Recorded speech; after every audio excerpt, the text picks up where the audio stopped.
भाई परिचय देवे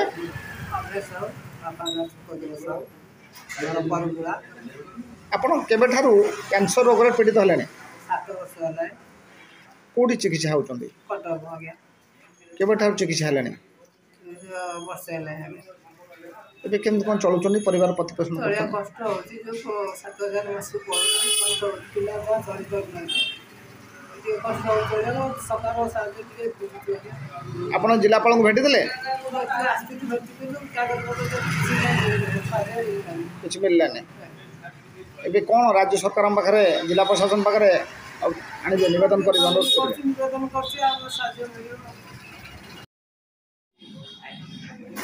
ଟିକେ ଆଜ୍ଞା ପରିଚୟ ଦେବେ ମୋ ନାଁ ରଞ୍ଜିତା ସାହୁ ସ୍ୱାମୀଙ୍କ ନାଁ ଅଭୟ ସାହୁ ଆମ ଘର ପରପୁରା ପୋଷ୍ଟ ଟିକରାଳି ଆପଣଙ୍କ ସ୍ୱାମୀ କେବେଠାରୁ କ୍ୟାନ୍ସର ରୋଗରେ ପୀଡ଼ିତ ହେଲେଣି 7 ବର୍ଷ ହେଲାଣି ଚିକିତ୍ସା କରିବାରୁ ଏଣ୍ଡୋସ୍କୋପି ସବୁ ଟେଷ୍ଟ କରିବା ପେଟରୁ ପାଣି ଯାଇ ପରୀକ୍ଷା ହେବାର କେମିତି କ'ଣ ଏବେ ଚିକିତ୍ସା ହେଉଛନ୍ତି ଚଳୁଛନ୍ତି କେମିତି କାର୍ଡରୁ କଟିଛି ଆଉ ସବୁ